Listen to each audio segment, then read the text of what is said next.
Exemple au Mutunde. C'est incroyable. Tous, et Kemi Seba, ils le prennent comme source, ils le prennent comme absolu, comme inspiration, comme un chercheur, comme etc. si c'est lui qui avait été sur le terrain archéologique. Non, il s'est appuyé que sur l'archéologie, comme qui dirige l'archéologie. Comme Chakanta Diop, ils se sont tous appuyés sur des blancs. Nous, on va parler clair. Vos croyances de TikTok, là. Ah oui. Allez lire un peu, allez vous instruire. Hein? Un petit peu. Ce sont les blancs, n'oubliez pas que c'est, les gars, dans l'archéologie, il n'y a pas d'arabe, il n'y a pas de blanc. D'accord? Si, il y en a un. On peur de se mettre devant une glace et avouer que, bon, on a dormi, ils nous ont piétinés, mais maintenant, on va avancer, on va prendre... Comme les Chinois, ils ont fait. Les Chinois, ils étaient à quatre pattes, ils mouraient de faim dans les années 90. Regardez aujourd'hui. Ouais, regardez aujourd'hui. Ils souffraient même du cannibalisme. Oui. Et au final, aujourd'hui, ils ont pris leur revanche. Que la paix vous embrasse, les gars. J'espère que vous allez bien. Donc, nouvelle session aujourd'hui avec le frère Farid. Ça va banger, vous inquiétez pas, comme d'habitude. Mais là, aujourd'hui, on est sur un sujet qui pique, qui picote même. On est sur un sujet pimenteux. Donc, accrochez-vous bien. Ça va parler du Congo, ça va parler du régime kagaméen, ça va parler, bien entendu, des colons, hein, vous le savez. Et on va tenter de savoir justement comment le Congo réussira à s'extirper des griffes de tout leur marasme. Et surtout, encore une fois, nous, ce qu'on cherche, c'est vraiment comprendre. On va profondément dans le sujet et surtout, on va tenter de comprendre comment un peuple aussi grand que le Congo réussisse jusqu'à aujourd'hui à se faire dominer. D'accord? Donc, on va parler de ça aujourd'hui. Je vais laisser la parole à Farid afin de démarrer le débat. Donc Farid, je t'offre le micro. Bonsoir à tous. On va aborder le sujet bouillant du Congo. La guerre ça fait je sais pas combien d'années on nous parle de cette guerre qui n'en finit plus. 95. 95, on nous parle qu'à l'ONU prenne des décisions, mais en attendant... Rien ne change et on va rentrer dans le vif du sujet et donner nos avis et j'espère que vous allez donner vos commentaires pour qu'on puisse partager. Voilà, on n'a pas la science infuse, mais on s'instruit, on lit beaucoup, on s'informe comme sur des personnes comme Patrick Mbeko, Charles Onana. On essaie vraiment de s'instruire pour savoir le cœur du problème et aller au-delà de la propagande. Donc ouais, bien sûr les gars. Au passage, hein, le livre de Charles Onana, je vous le mettrai là sur l'écran. Le livre de Charles Onana, c'est un livre extraordinaire, allez l'acheter.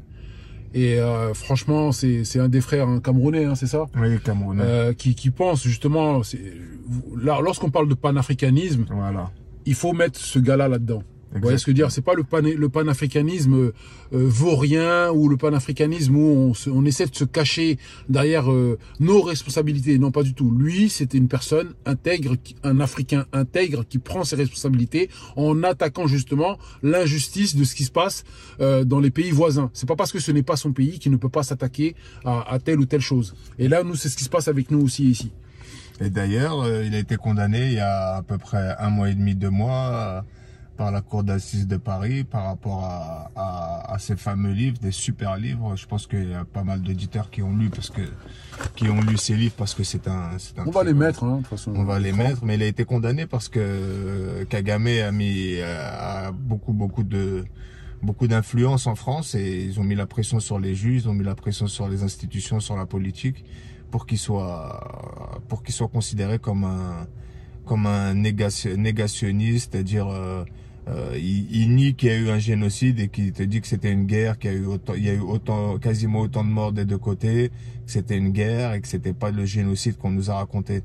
Donc voilà, et comme il va à l'encontre de tout ce que pense l'opinion publique, ce qu'on nous a fait avaler, bah voilà, il a tout de suite été condamné, il a pris une belle peine, une grosse amende, je crois même qu'il a pris du ferme. Et du coup, bah, on vous tiendra au courant par rapport à Charles Onana et on va rentrer dans le vif du sujet. Voilà. D'accord. Moi, en tout cas, personnellement, son livre sur le Rwanda, je l'ai lu et franchement, c'est vraiment, les gars, c'est vraiment quelque chose. Hein. Allez le lire parce qu'il y a, bien entendu, il y a des sujets, je pense, à l'intérieur qu'ils ne pouvaient pas réellement développer. Mais je pense que je ferai une vidéo à part sur ce sujet-là concernant le livre de Charles Nana sur la chaîne. Ça mérite. Mais très honnêtement, les gars, franchement, allez lire ce livre parce que c'est vraiment quelque chose qu'on devrait tous savoir. Chaque Africain devrait le lire. D'accord, on devrait le savoir de la même manière que chaque Africain aime dire oui, ouais, chaque Diop nous a ceci, nous a cela. Ben en fait, c'est un livre qui nous permet de comprendre les rouages justement de ce système presque, j'ai même pas envie, voilà, je sais pas, je sais que je vais alerter les bots, mais presque un système S-I-O-N hein, qui règne en Afrique en réalité. Mais le système kagaméen, c'est la même chose. D'accord? C'est la même chose de ce qui se passe là-bas chez les frères palestiniens, c'est la même chose. Donc, on va rebondir sur le sujet concernant justement le Rwanda, où leur épopée, ou du moins leur marasme qu'ils ont pu subir entre eux, d'accord, avant, lorsque les Français étaient là, et avant qu'ils puissent aller attaquer le Congo, d'accord. Qu'est-ce que tu peux nous dire par rapport à ça, Farid? Moi, ce que je peux dire déjà, que les gens du Kivu, on n'en parle jamais, mais c'est des populations délaissées qui sont à... On vous donnera exactement le kilométrage, mais qui sont à des milliers de kilomètres, je crois 1200 ou 1300 minimum de Kinshasa. Du coup, ils sont complètement délaissés. Mais par contre, ils sont à 150-200 km de Kigali.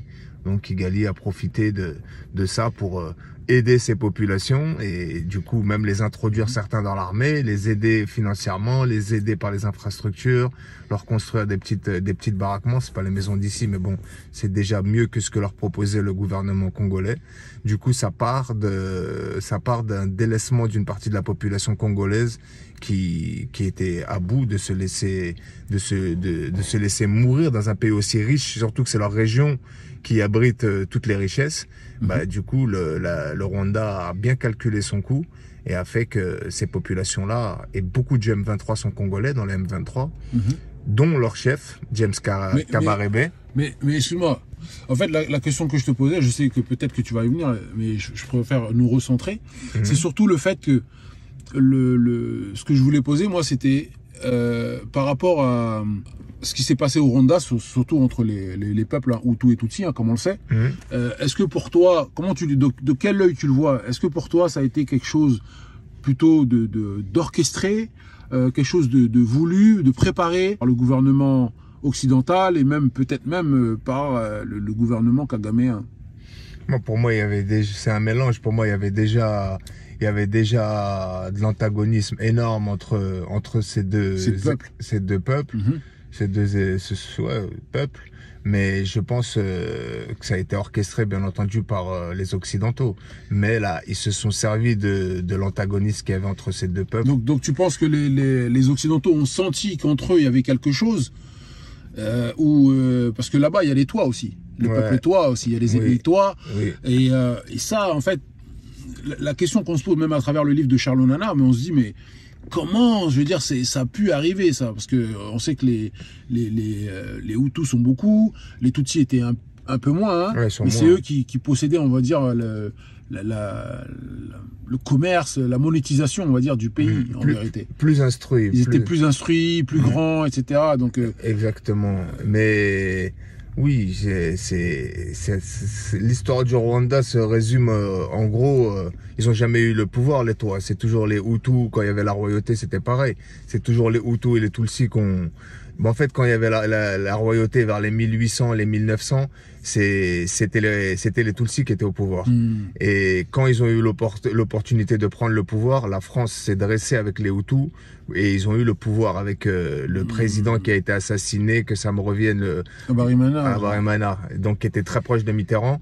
Donc là, ils se sont approchés d'eux, ils ont tout fait pour les mettre au pouvoir. Ils ont pris le pouvoir et à partir de ce moment-là, les Tutsis, ils ont tout fait pour le récupérer. Là-bas, il faut se rendre compte de chaque pays, dans chaque pays, le pouvoir, on est prêt à tout pour l'avoir, Mais dans un pays comme le Rwanda, c'est comme en Israël. T'es vraiment prêt à tous les sacrifices possibles pour que ton ethnie récupère le pouvoir. Après, j'ai envie de te dire que c'est un peu partout en Afrique. Hein. C'est vraiment le poison qui pour moi, tue l'Afrique. Parce que on veut le pouvoir, mais est-ce que derrière, on arrive à faire quelque chose de ce pouvoir-là? Là, en l'occurrence, qu'on le veuille ou non, c'est là on va rentrer plus profondément dans le sujet au fur et à mesure, mais là en l'occurrence avec le régime kagaméen, c'est un régime qui permet justement, en tout cas du moins à une partie de sa population d'en profiter, d'accord, tandis que les autres personnes, les autres chefs dirigeants d'Afrique, hein, des certains États d'Afrique, lorsque eux ils ont le pouvoir, très peu de personnes en profitent. Tu vois, ça c'est aussi une chose qu'il faut quand même lui accorder là-dessus à Kagame. On peut dire, c'est vrai que ça a été préparé, ça a été orchestré de la part des colons, etc. Qu'ils l'ont mené à bien pour que les colons aussi puissent profiter de ce qu'il allait faire, on va dire, là-bas au Congo. Ok, ça, on peut être d'accord avec ça.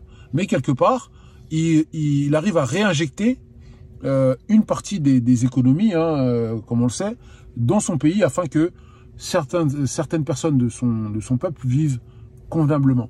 Tu vois, ça c'est quelque chose qu'on peut pas lui enlever malheureusement. Mais c'est pour ça qu'il jouit d'une super réputation à travers les peuples africains, dans les populations. Même pris comme modèle des fois. Même pris comme modèle, je lis les commentaires sur toutes les publications de Kagame, tu vois des commentaires hallucinants de tout genre d'Africains, à part les Congolais, bien entendu. Les Congolais le détestent, ça c'est sûr. Mais quand tu regardes les Camerounais, les Sénégalais, un peu partout en Afrique, vous avez beau le critiquer, mais cet homme-là, moi je kifferais que ce soit mon président, il développe son pays, vous voyez que le côté négatif, qu'il y a des tueries, tout ça, mais regardez bien, tous les grands chefs d'État, ils ont fait des guerres, et lui, il ne fait que défendre son peuple, nanana, et du coup, il jouit d'une aura extraordinaire en Europe et en Afrique. Et la preuve, il a beau être génocidaire, il a beau être noir, on a beau se victimiser, maillot d'Arsenal, maillot du Bayern, maillot du PSG, visite Rwanda, mon frère. Tu comprends un petit peu la puissance de feu. Et lui, il a compris par rapport aux autres chefs d'État africains, parce qu'il a fait toutes ses études en Angleterre et aux États-Unis dans les plus grandes écoles. Il s'est imprégné il a été formé. Côté, exactement, à West Point, dans la grande école militaire de West Point. Et du coup, il s'est imprégné de ça. Et il a gardé son côté africain. Du coup, ouais, le système anglo-saxon en fait. Ouais, le système anglo-saxon. Et ça c'est vrai, ça c'est ce que tu dis, c'est très pertinent parce que lorsqu'on regarde la manière de diriger, par exemple des dirigeants anglo-saxons et la manière de diriger des dirigeants francophones, ouais, ça n'a rien à voir, c'est le jour et la nuit. Rien à voir. C'est-à-dire même là-dedans, je veux dire même dans notre malheur entre guillemets, c'est-à-dire que les anglophones arrivent à faire quelque chose de meilleur que les francophones. Meilleur, je ne sais pas, mais totalement différent. Ouais, totalement différent, en tout cas de plus pragmatique. Parce qu'on remarquera que les deux drames qui durent depuis le plus longtemps dans les temps modernes, c'est la Palestine. C'est les Britanniques qui ont pris en main l'armée. Et c'est qui a pris en main l'armée rwandaise? C'est les Anglais aussi. Donc on en revient au même point, au point que la source du mal, c'est les Britanniques. Oui, ça c'est vrai, ça on n'en dément pas. Ils ont fait ça partout, en Inde, au Sri Lanka, en Chine. Voilà. Mais il y a un côté où ils donnent une autonomie que les Français ne donnent pas.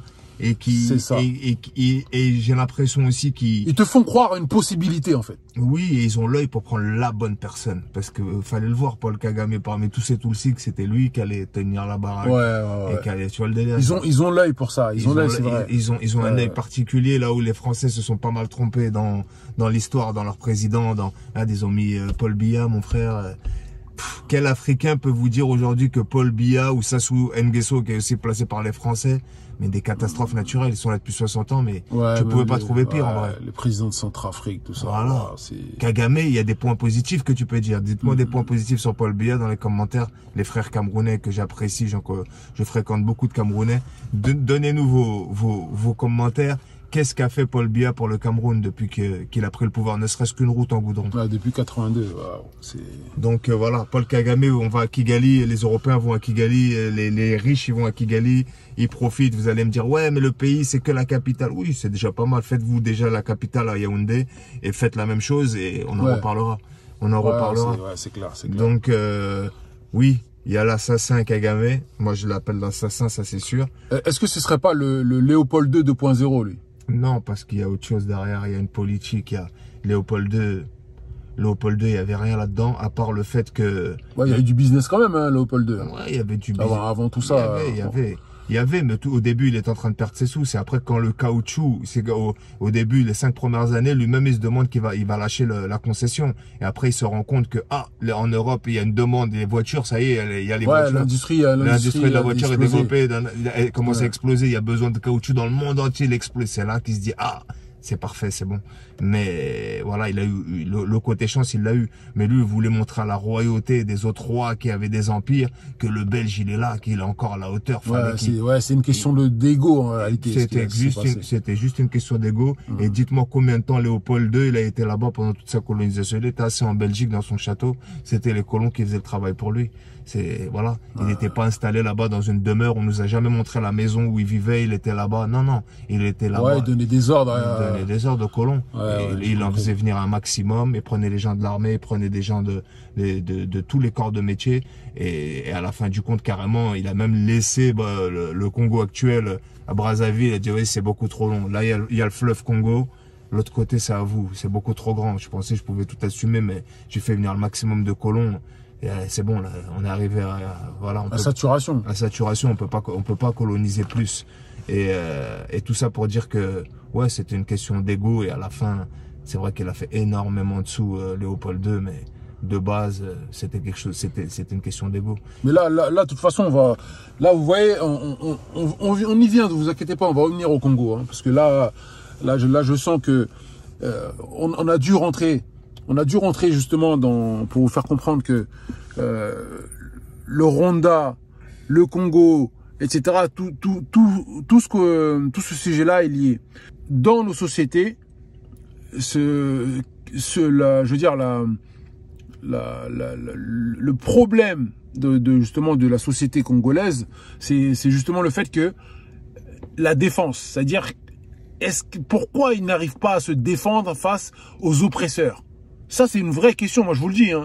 Répondez-moi dans les commentaires. Car ce peuple n'est pas uni, parce que ces ethnies, quand tu rentres vraiment dans le vif du sujet, j'en parle beaucoup avec Fredo, le Congolais. Mais pourtant, il y a plus de... Il y a des millions de personnes qui parlent le Lingala.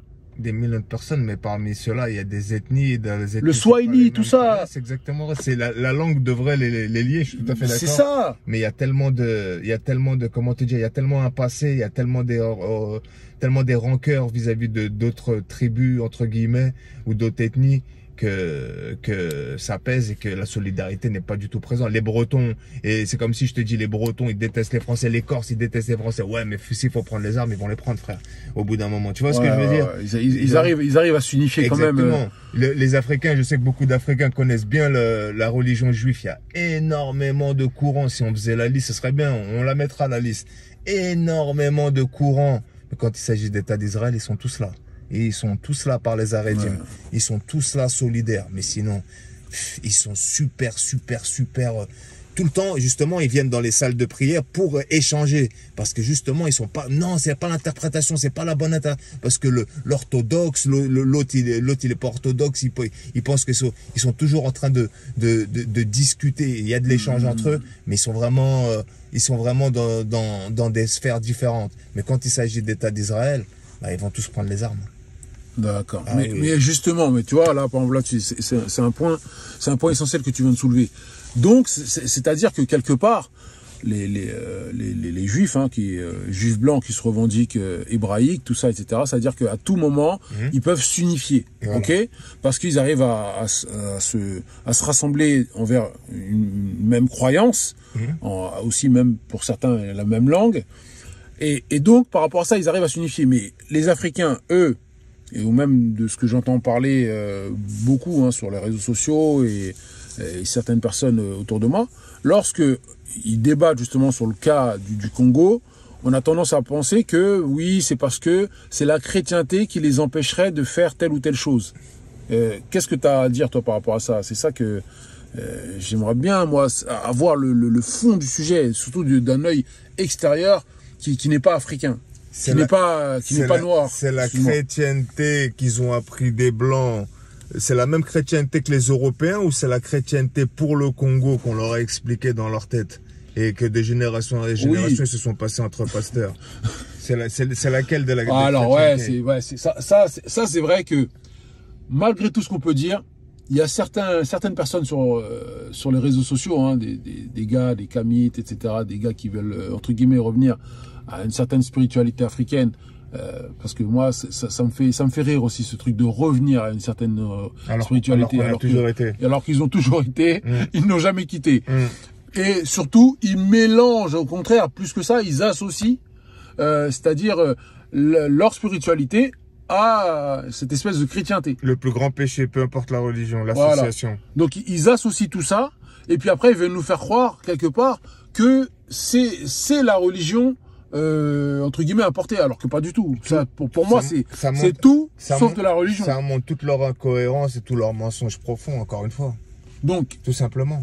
Tous ceux qui nous écoutent, est-ce que vous pensez réellement que, pour vous, hein, est-ce que c'est quelque chose de sérieux lorsqu'on veut mélanger entre guillemets nos croyances en faisant des choses un peu voilà de nos traditions ancestrales et en les mélangeant entre guillemets à Dieu, quoi, je veux dire. Déjà, vous voyez ce que je veux dire? Donc quelque part, est-ce qu'il n'y aura pas une certaine incohérence de la part des Congolais? Oui, parce que la religion entre guillemets les freinerait. La religion les freinerait sous prétexte que ils ne peuvent pas se développer ou développer leur matrice ou leur aura seul. Dis-moi, moi j'aimerais bien comprendre. Les Américains, c'est des chrétiens, ça les empêche pas de détruire le monde. Les Israéliens, ils sont juifs, la Torah, ça les empêche pas de détruire le monde. Et c'est une excuse, ils savent très bien que ça ne tient pas debout. Les faits sont là de toute manière. Et ils disent tout le contraire. Non mais justement, ils disent que c'est la religion justement qui détruirait le monde, alors que non, pas du tout. Pour moi, c'est l'humain. C'est l'humain simple. Il y a des juifs qui sont très bien, il y a des chrétiens qui sont très bien, il y a des musulmans qui sont très bien, il n'y a pas de problème. Maintenant, tu as des gens qui sont justement à l'intérieur de ces religions-là, qui essayent de vous faire croire ceci, cela. L'interprétation, oui, de dire l'interprétation et même le mal de ce monde, c'est les religions. C'est ça. Et comme on voit au Congo, hein, vous voyez qu'on est en train de venir tout doucement au Congo. Au Congo, il y a des pseudo-pasteurs qui utilisent la religion comme un fonds de commerce. Réellement. Il y en a partout. Hein? Ils utilisent la religion comme un fonds de commerce, comme une filiale KFC. Ils font des églises et des églises. Voilà, ça veut dire que les petits pasteurs ouvrent leur église sous la marque de telle ou telle église. Et à ce moment-là, il va reporter tous les vendredis ou tous je sais pas quel jour, une fois par semaine, il va rapporter les bénéfices. Écoutez, très clairement, nous, on n'a pas de problème avec la religion, avec la croyance des gens. C'est pas ça le souci. C'est pas ça le souci. Le souci, c'est que faites-vous de l'argent que vous rapportent justement vos fidèles? Est-ce que vous, à travers ça, vous les aidez, vous faites quelque chose pour améliorer justement votre cadre de vie? Moi, c'est ça qui m'intéresse. Comment tu vois ça, toi, Farid? Moi, c'est exactement ça. C'est qu'est-ce que tu vas faire avec l'argent? Est-ce que tu vas développer? Est-ce que tu vas faire des écoles? Est-ce que tu vas créer pour les entrepreneurs la valeur? La valeur. Et tu vas créer de l'emploi. Il y a beaucoup de choses. Il y a tellement de choses à faire. Il y a tout à faire en Afrique. Des réseaux d'eau, d'électricité. Qu'est-ce que tu vas faire? Mais quand tu vois qu'ils vivent dans des villas à 800 mètres des bidonvilles de leurs fidèles, des vraies villas là où il y a les politiciens bien sécurisés avec les barrières de sécurité à Kinshasa. J'ai vu ça de mes yeux. Tu te dis qu'il y a un grave problème. Et quand je vous parle de villas, villa de malade. Hein. Rien à voir avec des villas de Monaco. Ah oui, ils ramènent les sculpteurs d'Europe, ils ramènent le menuisier, ils prennent vraiment, ils ont les sous, ils font venir. Ouais, la crème de la crème. La crème de la crème. Et comme ils ont toujours un lien avec la Belgique, les Belges aussi, c'est des constructeurs, ils font venir des grosses têtes belges, voilà. Ouais, des grosses entreprises pour pouvoir. Il faut parler le réseau, exactement, il faut parler le réseau. Il faut en parler le réseau. Donc, on est toujours dans la même chose, c'est-à-dire que on est toujours dans cette, dans ce narcissisme, cet égoïsme viscéral, presque, j'ai envie de dire, que beaucoup cherchent à mettre ça sur le dos de l'esclavage, alors que c'est pas du tout le cas. Je vous le répète, hein, ce n'est pas du tout le cas. Ça veut dire que la plupart des Congolais, ce qu'on appelle les Congolais aujourd'hui, hein, mais la plupart, j'ai l'impression que c'est un peuple qui seulement encaisse. Ils acquiescent tout ce qu'on leur fait, ils acquiescent sans se défendre, sans vouloir même se défendre. Et je trouve ça triste, parce que c'était auparavant un grand peuple, d'accord? C'est auparavant un grand peuple qui avait, je pense, une certaine conviction, mais qui, au fur et à mesure, s'est tronqué, ou je sais pas, ils se sont lâchés. En tout cas, la chose qu'il faut retenir, c'est que ce peuple qui fut autrefois peut-être un peuple de guerriers, hein, comme certains aiment le dire ou veulent le croire, moi je pense qu'aujourd'hui, ce n'est plus trop le cas. D'accord? Même depuis 100 ans, 200 ans. Ah bah oui. D'accord? Ce n'est plus trop le cas. Et le problème, moi, comme je vous le redis, hein, faut que les Noirs, de manière générale, redeviennent des hommes.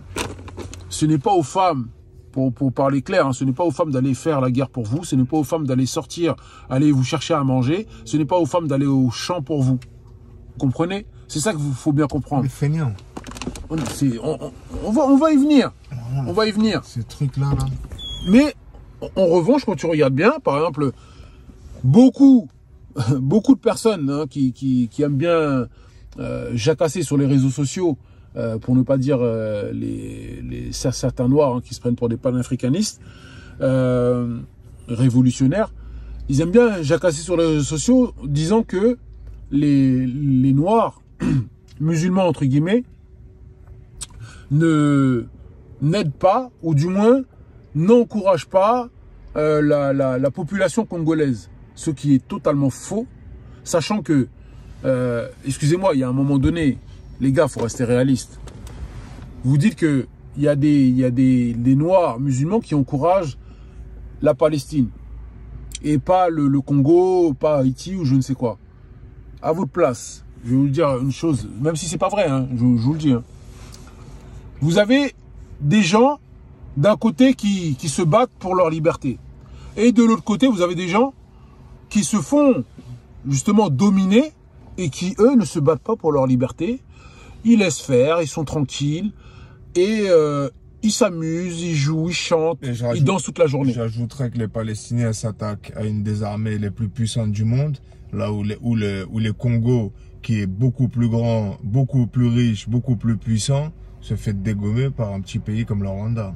Il y a encore voilà. Circonstances atténuantes encore plus graves. C'est ça. Donc, franchement, de manière sincère, qui est-ce que vous irez aider? D'accord? Même si c'est juste une visualisation, un exemple. Vous allez aider une personne qui se bat vraiment pour ses terres, hein, qui a le courage, alors qu'il n'a pas d'arme à feu, il n'a rien, il a juste des cailloux. Ou une autre personne qui est là, qui est en train de chanter, qui est en train de danser, et par conséquent se fait dominer. Vous allez aider qui? Vous allez vouloir aider qui, sincèrement? Voilà, donc c'est ce qui se passe. C'est-à-dire qu'aujourd'hui, vous avez des espèces de panafricanistes, vous avez des espèces de kamites, ou des mecs, des traditionalistes qui disent n'importe quoi, parce que eux, ils parlent, mais ils n'aident pas. Hein. Ils parlent, mais ils ne soutiennent pas. Ils parlent, mais ils sont incapables d'envoyer 1 euro à telle ou telle organisation. Vous comprenez ou pas? En revanche, moi, je connais pas mal de musulmans qui envoient, eux, par contre, dans les organisations au Congo. Des musulmans qui vont faire des puits au Congo. Bien sûr. D'accord? Ça, bizarrement, on les entend moins parler quand il y a ça. Vous voyez? Donc, nous, le but ici, à Farid et moi, c'est pas de créer une espèce de zizanie comme certains veulent le faire aujourd'hui sur les réseaux sociaux, loin de là. Le but aujourd'hui, c'est de nous faire prendre conscience que on a besoin de tout le monde. C'est-à-dire qu'on a besoin que tout le monde soit impliqué. On va pas faire comme les chefs africains de l'époque de l'Antiquité qui n'impliquaient pas les autres. Nous, on veut impliquer tout le monde. Nous, ce qu'on cherche à faire, c'est impliquer tout le monde. D'accord? Le petit, le grand, tout le monde doit être impliqué parce que c'est une bataille de tous les instants, les gars.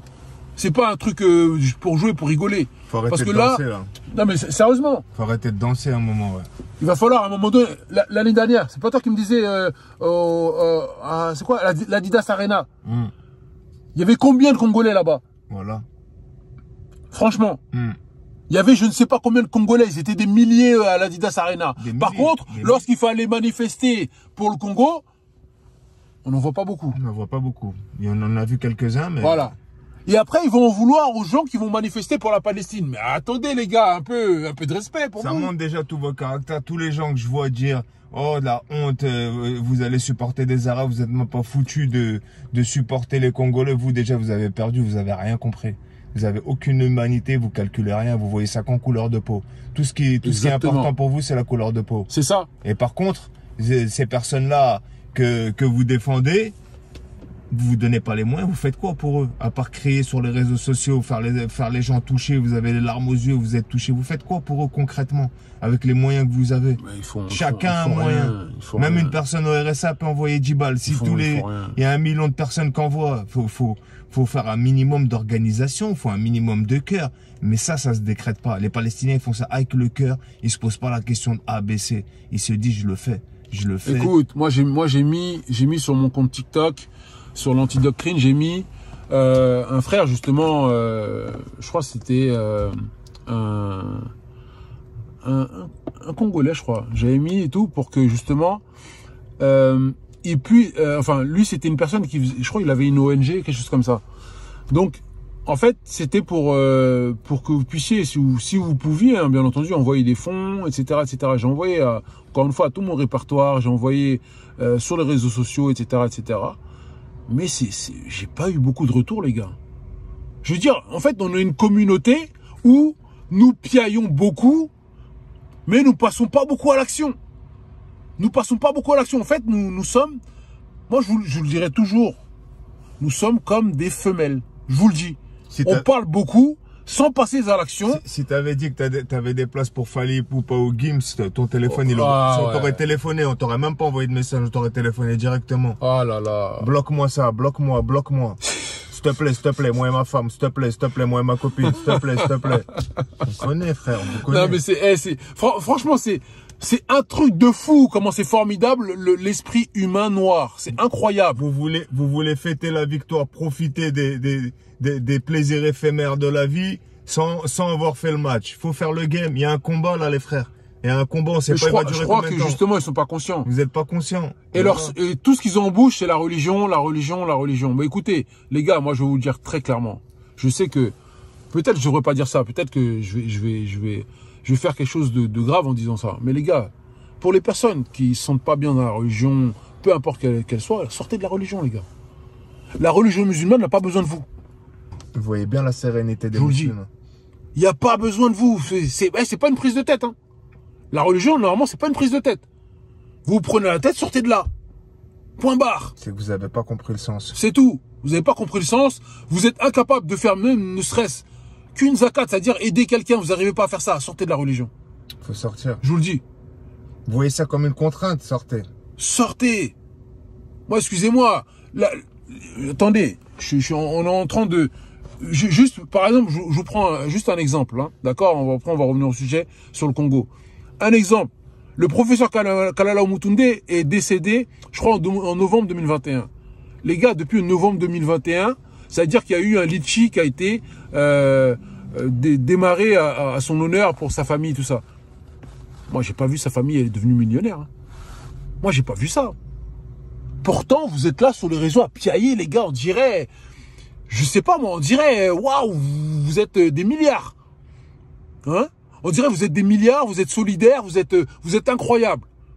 Et j'en suis sûr et certain, son litchi, il n'a pas atteint même ne serait-ce que les 100 000 euros. Et encore, je suis gentil. Ouais, j'ai même pas envie de parler pour aller 10 000 euros ou 1 000 euros.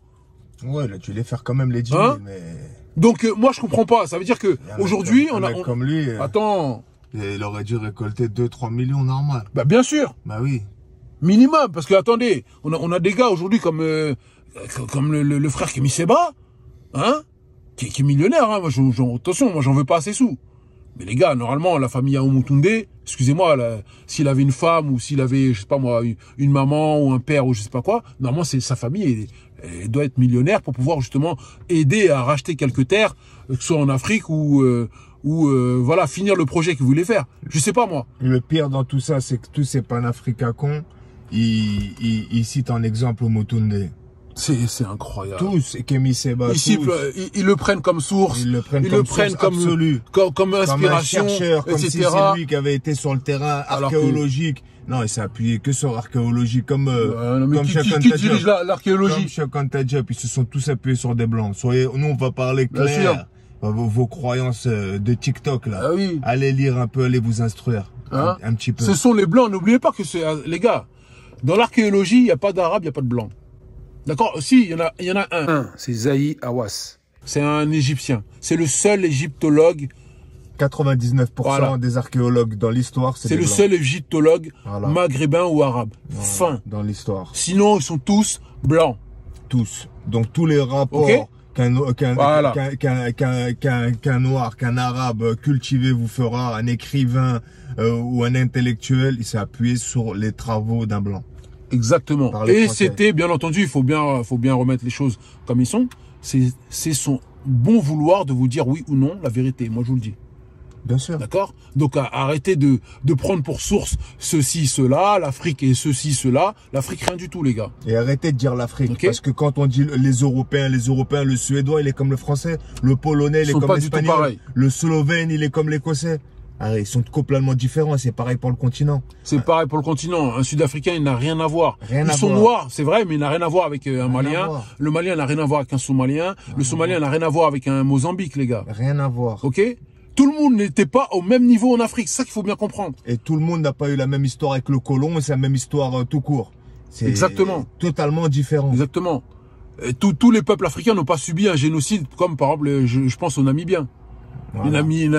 Les Allemands, ils ont génocidé les Namibiens, par exemple. D'accord?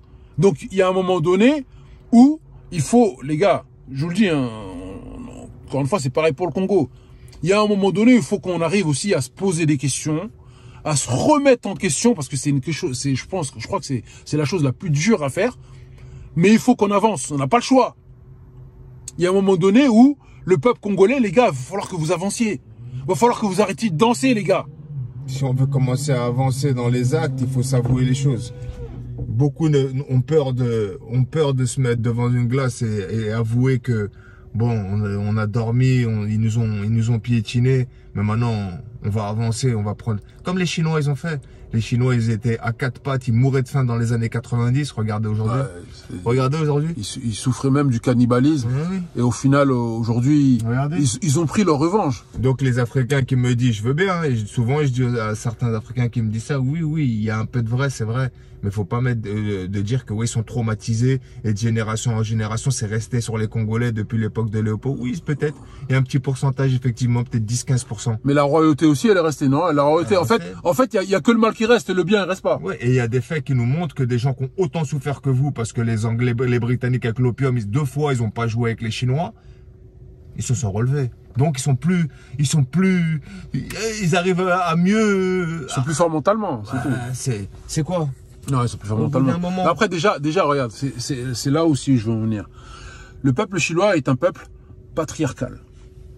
Ok, ça c'est déjà, c'est quelque chose que les gens ils comprennent pas, ils pensent que quand je dis ça, c'est quelque chose des paroles en l'air. D'ailleurs, la femme chinoise c'est peut-être la plus respectueuse au monde. Elle respecte son homme. Sans même qu'ils lui disent la règle. Les Asiatiques, c'est simple, les femmes asiatiques respectent l'homme. Tu rentres du taf, elle te lave les pieds. Et ça veut pas dire qu'attention, ça veut pas dire qu'elle travaille pas la femme chinoise. Hein. Elle travaille, mais attention, elle a son respect pour l'homme. Exactement, et jamais dire à son homme, putain j'ai travaillé toute la journée, laisse tomber la bouffe, laisse tomber le massage. Non, pas du tout. Loin de là, les femmes asiatiques, elles respectent l'homme, que ce soit les Asiatiques Afghans, Pakistan, Inde, tout ça, etc. Jusqu'au Japon, Elle respecte l'homme. Vietnamienne, tout ça. Ouais. Elle respecte l'homme. Voilà. Je sais pas comment...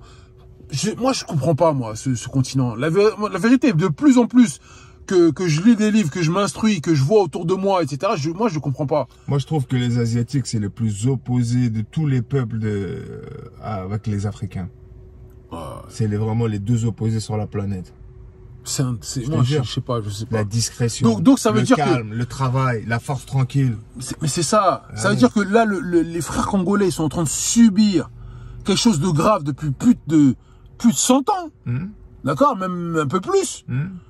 Mais ça veut dire qu'aujourd'hui, ils noient leur frustration ou leur déboire dans la musique, dans la rigolade, dans la bière, dans je ne sais pas quoi, et puis après derrière ils vont dire c'est la religion. Ouais, ils vont dire regarde, on est fort, on s'est relevé quand même, regarde, on vit, c'est la preuve qu'on vit, tu vois, on a tourné la page. T'as pas compris que le game il est là et actuel, ça s'est jamais arrêté depuis Léopold, parce que jamais vous avez été à la hauteur. Les Rwandais vous lâcheront jamais, ils voient que vous êtes faible, ils le voient. Mais il y a pas plus divisé que les Congolais. Les chefs de M23, les chefs des groupes armés qui combattent et qui prennent les richesses qui vendent à l'Union Européenne, c'est des Congolais. Mais là, cette infiltration là, justement, Congolais. Du M23 dont tu parles, c'était quoi ça en fait? Qui a permis ça? Quoi? L'infiltration justement parce que tu disais dans l'introduction, c'est Joseph Kabila qui était prêt à tout pour le pouvoir. Du coup, il s'est allié. Les Rwandais, le génocide était terminé. Du coup, ils étaient super formés. Et ils ont fini le génocide. Ils ont fini la guerre, pardon, avec les Hutus. Et Kabila, il voulait prendre le pouvoir. Et Kagame s'est rapproché de Kabila. Il lui a dit, nous, on peut t'aider à prendre le pouvoir, à faire de l'influence. À truquer les élections comme ils ont fait.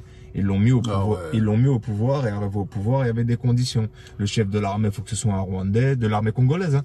Le premier ministre, il faut que ce soit et il y avait déjà plein de conditions, donc il a cédé à tout ça. Et au bout de 2 ans, il a vu que le pays, il partait complètement en ruine.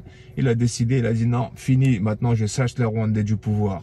Et à partir de ce moment-là, les Tutsis sont rentrés en mode... Ouais, sauf qu'ils étaient déjà infiltrés, ils étaient déjà bien intégrés dans l'armée. Exactement. Plus ceux plus ceux qui sont pas de la caste et qui sont pas de l'ethnie de celui qui est au pouvoir, qui faisait... Là, il y a Félix Tshisekedi, il est d'une ethnie. Et bah, tous ceux qui sont des Congolais, les chefs qui veulent prendre le pouvoir, ils se sont alliés avec Kagame.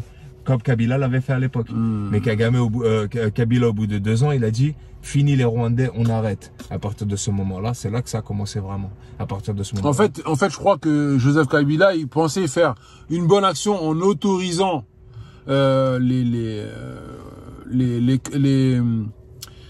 Rwandais à rentrer dans son armée. C'est le père, Laurent Désiré. C'est Joseph, c'est le fils actuel qui veut prendre le pouvoir. Là, actuellement, il veut prendre le pouvoir au Congo. Ouais. D'accord. Et il a déjà été au pouvoir. Il a déjà été au pouvoir, le fils. D'accord. Il était au pouvoir avant Félix. C'est quand même incroyable. Une mafia. C'est quand même incroyable. Élection truquée. Donc, ça revient à dire que tous les derniers présidents, et ça personne ne le dit, tous les derniers présidents depuis 1900, la fin du génocide, 95-96, tous les présidents qu'il y a eu au Congo, c'est le Rwanda qui les a placés. Le petit, c'est lui qui a l'influence pour mettre les présidents. Non, mais donc on revient à dire. Donc tu vas faire la guerre. Félix, il veut pas faire la guerre là, à Kagame. Il fait genre, il sort les grandes phrases parce que là vraiment on est loin, il y a vraiment beaucoup de morts, mais il crée pas beaucoup. Pourquoi? Parce qu'il sait qu'il l'a mis au pouvoir. C'est le régime kagamien qui a mis Félix. Qui a une influence énorme, énorme en Afrique. Qui a une influence. On va donner un détail. Tous les gisements à 90% qui sont en Afrique, le plus grand au Mozambique de Total, France, est sécurisé. Là-bas, il y a grave des djihadistes. Qui est sécurisé par qui? Il y a eu grave des morts au départ. La France a contacté le Rwanda. C'est le Rwanda qui sécurise partout en Afrique. Partout, frère. Sur tout le continent. Partout. Il y aurait comment c'est immense. Donc, la France ne peut pas se dresser devant Kagame. Pas pour une question de force, pour une question d'intérêt. Même si tu nous donnes aucun cobalt, tu sécurises notre truc de pétrole, c'est des milliards. Ouais. Tu nous ramènes du cobalt en plus, vas-y, je prends. mais c'est pas la cause principale. Ouais. Ils sécurisent. Et après, faut bien rappeler que quand même le Rwanda, premier exportateur, c'est ça? Ouais, incroyable.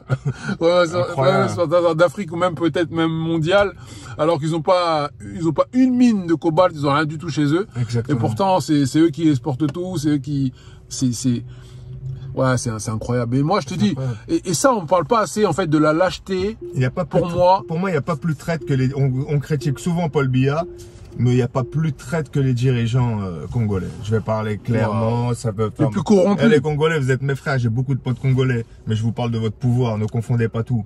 Votre pouvoir, vos politiques, c'est les plus corrompus de l'histoire de l'humanité. J'espère que vous avez bien compris. Paul Biya, c'est petit. Paul Biya, il a vendu son pays. Paul Biya, il y a de l'activité dans son pays, il y a beaucoup d'étrangers dans son pays, mais il a jamais fait ce que vous avez fait. Il a jamais fait ce que Kabila a fait. Il a jamais fait ce que Tshisekedi a fait. Il y a la guerre chez lui. Il y a la guerre. Il y a un peu avec les anglo-saxons, c'est chaud de temps en temps. Il y a des groupes armés, comme un peu partout en Afrique. Mais il y a une certaine stabilité. Aucune stabilité au Congo depuis les années. Depuis que je connais le Congo, que j'ai entendu l'histoire Léopold, aucune stabilité. Aucune stabilité dans le... Voilà, aucune, c'est pas... Moi, je pense que c'est cette diversité, justement, de peuples en Afrique ne nous poserait-elle pas plus de problèmes en réalité? Parce que on adore dire, oui, avant les colons, on était ensemble, blablabla, tout ce monde de bisounours. Le jardin d'Éden. C'est ça, oui, on était au paradis. Oui, on y croit. Mais moi, je trouve ça dangereux, personnellement, ce genre de discours. Parce que ça nous pousse à jamais nous remettre en question. Exactement. Je trouve ça très dangereux, les gars. Moi, je vous le dis. D'accord. Et la deuxième chose qui nous bloque, parce qu'on a tous ce sentiment de, on n'arrive pas, de toujours mettre la faute sur le blanc. Moi, même quand le blanc est impliqué à 50%, c'est la faute du noir. Pourquoi? Parce que tu l'as laissé. C'est qu'il y a des failles chez toi. Si tu es un pays solide, il rentre pas. Il rentre comme ça en Afghanistan. Il rentre comme ça en Iran. Il rentre, on fait la liste ou vous êtes chaud ou pas? Il rentre en Corée du Nord, il rentre en Algérie. Ils ont fait ça au Vietnam, mais ils ont chassé. Ils ont fait ça en Algérie. L'Algérie, ils ont fini par se battre parce qu'à un moment donné, ça suffit. Merci. Et aujourd'hui, ce qui tourne autour d'eux, ils ont compris la leçon. Ah oui, ça suffit. Il y a un moment donné, je vous dis, on peut pas se révolter si vous ne reprenez pas vos qualités d'homme. D'accord? Les qualités d'homme, les hommes sont faits pour protéger. Et vous, malheureusement, les Congolais, vous ne protégez pas, vous ne rentrez pas dans votre rôle premier, celui de protéger. D'accord? Vous ne protégez pas votre population, vous ne protégez pas vos femmes, vous ne protégez personne là-bas. C'est chacun pour soi. C'est le rôle de l'homme sur terre. Exactement, protéger. Moi, je vous le dis. Ouais. Vous devez protéger et guider. C'est-à-dire, nous, on le fait pas. On fait ni l'un ni l'autre. Pourquoi une femme se marie? Le premier mot, protection. Bien sûr. Et oui, ce monde, il est difficile, ce monde, il est dangereux. Et encore en Occident, on n'a pas ce qui se passe en Afrique. Mais au contraire, la plupart des Noirs, là je rentre même pas dans les Congolais, la plupart des Noirs, ils sont déjà heureux. Ils sont heureux eux-mêmes de se marier avec une fille, etc. Alors que ça devrait être l'inverse. C'est elle qui devrait être heureuse de se marier avec vous. Parce que vous allez lui apporter protection, guidance, tout ça, etc. Tout ce qui va avec. D'accord?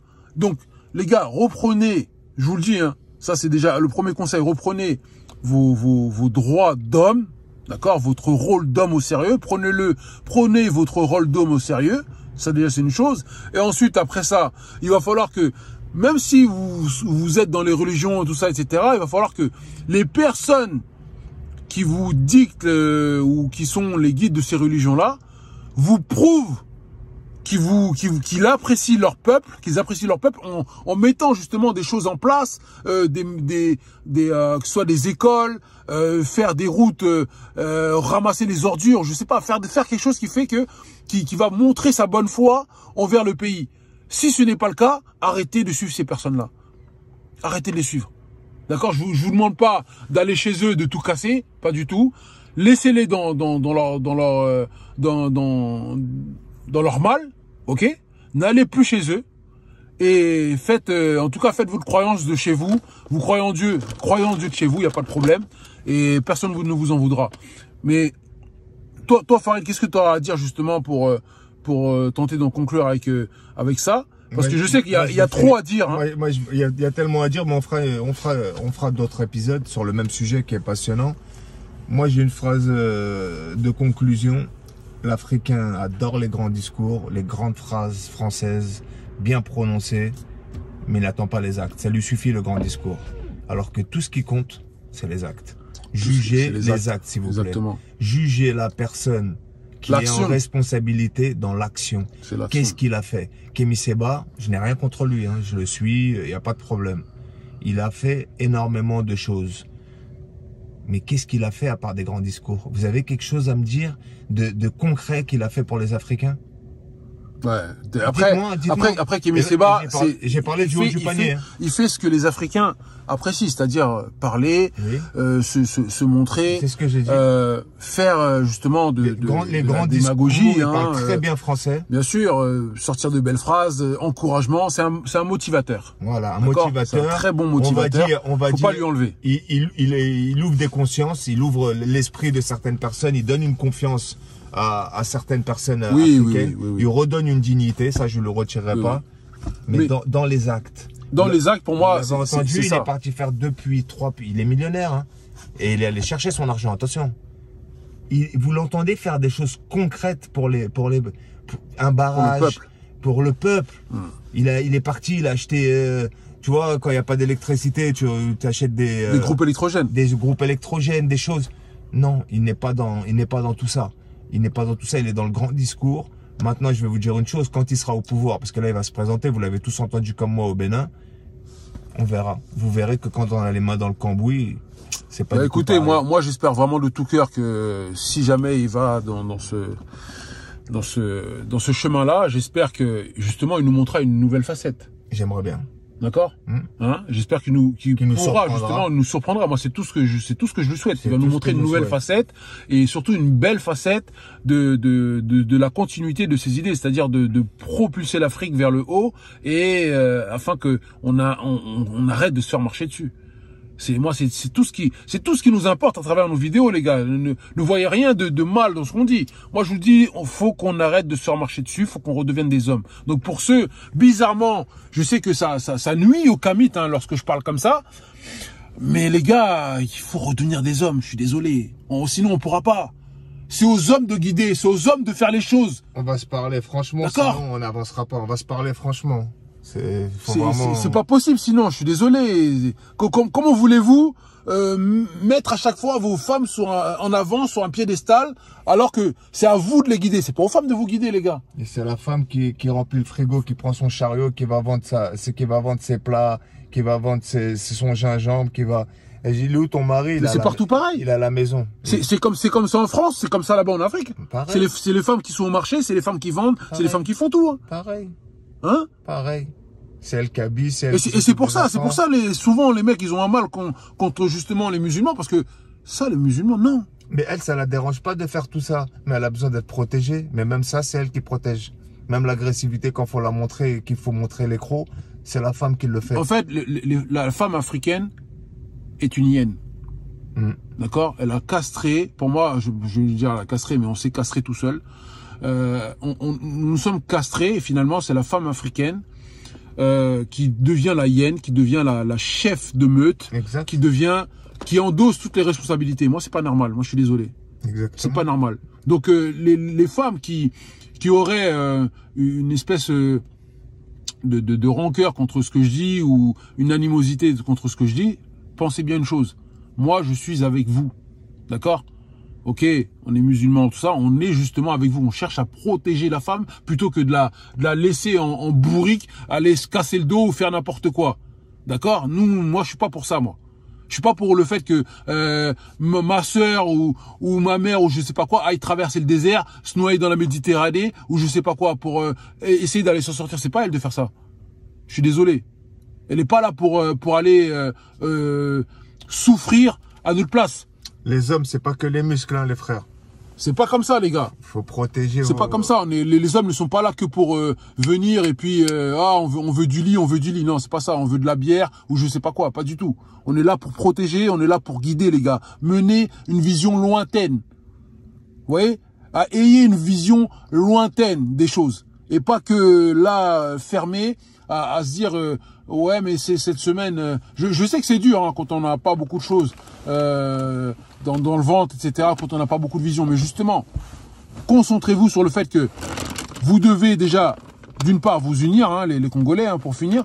Unissez-vous dans le sens que vous devez faire du business ensemble. Vous devez faire en sorte, lorsque vous avez un projet, de le monter et surtout de vous respecter, de ne pas vous arnaquer, de vous respecter afin de mettre à profit justement cette économie, ce financement lorsque vous allez commencer à récolter pour pouvoir changer les choses.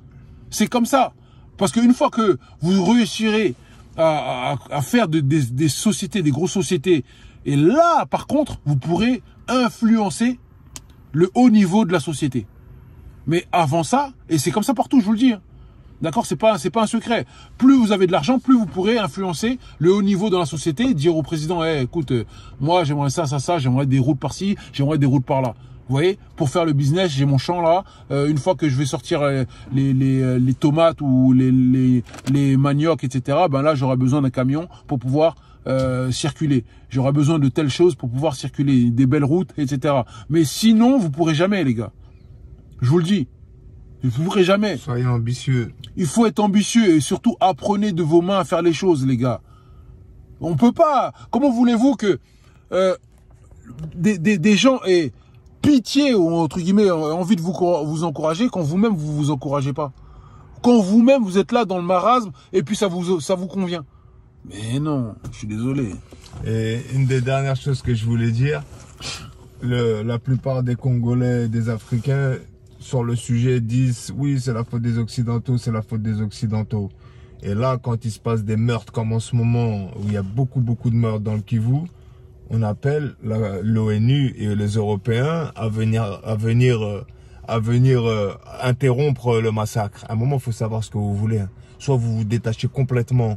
Regardez le Mali et le Burkina, ils se sont détachés complètement. Tout le monde a dit bonhomme. Là, ils veulent rentrer dans la CEDEAO. Ils se rendent compte que, on peut plus vendre nos produits. On peut plus faire rentrer les produits. On est sous embargo. C'est difficile. Là, ils sont en train de crever de faim, le Mali. Surtout le Mali. C'est pas comme ça, les gars. Surtout le Mali. Je vous dis, en fait. Attention, les gars. Tout seul, on peut pas. Les gars, pour avoir la paix, il faut être prêt à faire la guerre. Et malheureusement, nous ne sommes pas prêts à faire la guerre. Exactement. Moi, je vous le dis très clairement. Moi, écoutez, ça fait 25 ans, plus de 25 ans que je réfléchis là-dessus. Impossible. Nous sommes pas prêts à faire la guerre. On sait rien faire. On sait même pas fabriquer un couteau, les gars. D'accord, on a perdu, même ça, on l'a perdu. Il y avait des forgerons à l'époque. Où sont passés ces forgerons-là? On ne sait pas. Il y a 3 pays en Afrique qui ont des armes d'autodéfense, c'est-à-dire un système anti-balistique quand tu reçois des missiles. L'Afrique du Sud, le Maroc, l'Algérie. Tout le reste, non pas. Il n'y a rien du tout. C'est la campagne comme dans les années 1800. N'importe qui peut venir bombarder. Il n'y a rien qui va se passer. Tu vas même pas pouvoir détecter. Même peut-être l'Égypte, je dirais. L'Égypte, ils ont des chasseurs. Ils ont des chasseurs, tout ça. Bon, ça va encore. Mais franchement, mais non, l'Égypte, ils ont tout. Mais moi, c'est ça que j'ai du mal à comprendre, moi. Je sais pas. Moi, j'ai l'impression, en fait, on est en fantôme, en mode fantôme. Fantôme. On est en mode photomatique chez nous. On est là, on pense vouloir faire des choses. Vous voyez? On pense seulement, mais en vérité, dans les actes, nous n'y sommes pas. Hein, que c'est ça que tu disais tout à l'heure. Dans les actes, nous n'y sommes pas. Il n'y a pas d'action. Il n'y a pas d'action. On est juste là dans la parlotte sur TikTok, sur YouTube, sur des conneries. On prend de l'argent ici et puis on est content. On pense à son ventre, sa situation personnelle, sauver son cas personnel. C'est ça. C'est ça. En fait, en réalité, nous sommes des égoïstes. Quel que soit où nous sommes des égoïstes. Et après, on pense qu'avec ça, on va pouvoir s'en sortir. Mais moi, je vais vous dire quelque chose, les gars. Vous voyez, les Européens, au début, ils étaient comme nous. Hein. Mais à un moment donné, ils se sont dit quoi, les gars, si on continue à être égoïste comme ça, on va se faire manger par les autres. Donc, ils se sont alliés. Une fois qu'ils se sont alliés, soit grâce à la religion ou autre, ils se sont ralliés. Et les mecs, après, ils ont pu aller chez les autres pour pouvoir défourailler. Nous sommes même pas capables de faire ça. Et soi-disant, ça fait des millénaires qu'on vit ensemble. Arrêtez vos bêtises. La grande force des Occidentaux, c'est le pragmatisme. Hein. Quand on voit la France et l'Allemagne, c'est le plus impressionnant. C'était en 1900 là, en 1945, 44, 43, 42. Ils sont venus, ils nous ont volé le pays. On allait parler allemand. Aujourd'hui, s'il n'y avait pas eu l'intervention des Russes et à la fin des Américains. Et du coup, voilà quoi. Les gars, si vous voulez pas perdre votre pays, c'est non mais maintenant. justement, non mais ça, ce que tu dis, il y a une partie de vrai, mais il y a une partie aussi que tout le monde oublie. Celle des tirailleurs, soit des Maghrébins qui sont venus aussi aider, les Africains qui sont venus aider. Et ça, n'oublie pas. Tu vois, c'est des choses que, c'est-à-dire qu'on est capable de faire des choses, tu vois, peut-être c'était par forçage, hein, mais bien sûr, ça on nous a forcé à venir ici et à combattre pour eux, certes, mais je veux dire, cet esprit de combattant-là, il faut qu'on la garde aussi dans un esprit aussi de se défendre. Tu vois ou pas? De se défendre et pas seulement quand on est appelé pour venir de force et pour pouvoir sauver notre peau, etc. Pas du tout. Ça, il y a un moment donné, il faut que nous puissions prendre les choses en main et pas se laisser guider ici et là par des gens qui vont nous dire hey, les gars, vas-y, faites ça à gauche, mettez ça à droite, toi donne-moi ça. Non, à un moment donné, il faut redevenir des hommes, il faut savoir dire non quand il faut dire non. Si tu dois mourir par rapport à ça, ben on mourra par rapport à ça. Fin de l'histoire. C'est même pas un problème. C'est pas grave. C'est même rien. Vous voyez, un Afghan est capable de mourir sur sa terre, c'est pas grave. Car il sait que la cause. Bien sûr, il sait que la cause elle est là, parce qu'il y a un moment donné, non. Il faut savoir dire non. Je suis désolé. On peut pas dire oui à tout. Aujourd'hui, le système capitaliste veut nous forcer à dire oui à tout, à mettre des lois pour justement nous montrer qu'on doit dire oui à tout, à toutes leurs manigances, à toutes leurs conneries. Non. Faut savoir dire non, je suis désolé. On va passer pour des fachos, on va passer pour des gens, je sais pas quoi. C'est pas grave, on passera pour ça. C'est tout. Moi, votre idéologie, j'aime pas. Moi, je suis pas dedans. Et pour ceux qui s'étonnent de autant de soutien pour la Palestine et peu de soutien pour le Congo, aidez-vous vous-même, les Congolais. Le ciel vous aidera. Si les Palestiniens ont tous ce soutien mondial, c'est qu'ils ont touché les cœurs. Les gens ont vu. Ça fait 70 ans. 70 ans, en claquette, sous embargo, il n'y a rien qui rentre. Même une bouteille d'eau, elle est contrôlée par Israël. Ils sont dans une prison à ciel ouvert, contrairement à vous, les Congolais. Vous pouvez vous déplacer sur tout le territoire. Donc, il n'y a pas d'excuse. Soyez des hommes. Merci. Voilà. Donc, les gars, voilà, encore une fois, pour ceux que ça a piqué, pour ceux que ça n'a pas plu, voilà, c'est comme ça. Je vous dis la vérité, il n'y a pas le choix. On doit dire les choses. On va pas s'excuser parce qu'on est en train de dire des choses vraies pour pouvoir justement nous aider à progresser. C'est comme ça, on le dira et on le dira jusqu'à la fin des temps. On aime nos enfants et pourtant des fois on est dur avec eux. Pour leur bien. Bien sûr. C'est la même chose. Et ça fait partie du processus. Exactement. Donc il y a un moment donné, les gars, il y a pas quelqu'un qui va venir descendre du ciel pour vous. Là, je suis désolé sur ça. Certains kafiroun, ils ont raison. Il n'y a pas quelqu'un qui va venir descendre du ciel pour vous sauver. Non, pas du tout. C'est à vous de vous sauver d'abord et vous inquiétez pas. Dieu, il vous entendra et vous sauvera. Moi, je vous le dis. Vous inquiétez pas. C'est le même principe. Vous êtes en pleine épreuve et vous ne comprenez pas. Dans la vie, c'est la même chose. Tu aides quelqu'un financièrement ou n'importe quoi, ou un appartement, tu le fais venir chez toi parce que tu vois qu'il se bat. Il se bat, mais c'est encore trop juste. Donc tu te dis, attends, mais moi il me touche, il se bat trop, il n'arrive pas encore. Je vais lui donner ce coup de pouce. Quelqu'un qui dort jusqu'à midi, qu'on n'a rien à foutre, qui te dit c'est la merde, putain, il n'y a pas de taf. Mais t'as envoyé combien de CV? Je te dis, j'ai envoyé grave des CV, j'en ai peut-être envoyé 5 là ce mois-ci. 5. Alors que l'autre qui se bat, il en a envoyé 200. Voilà. Donc à un moment. Donc vous préférez encourager qui, sincèrement? Exactement. Donc les gars, ça c'est l'image que je vous donne par rapport à. Et n'enviez jamais, ça vous portera la poisse. Déjà que vos associations vous portent la poisse sur tout le continent. Arrêtez de comparer les Palestiniens, ils souffrent comme vous, les Congolais, voire plus. On n'est pas là dans un concours.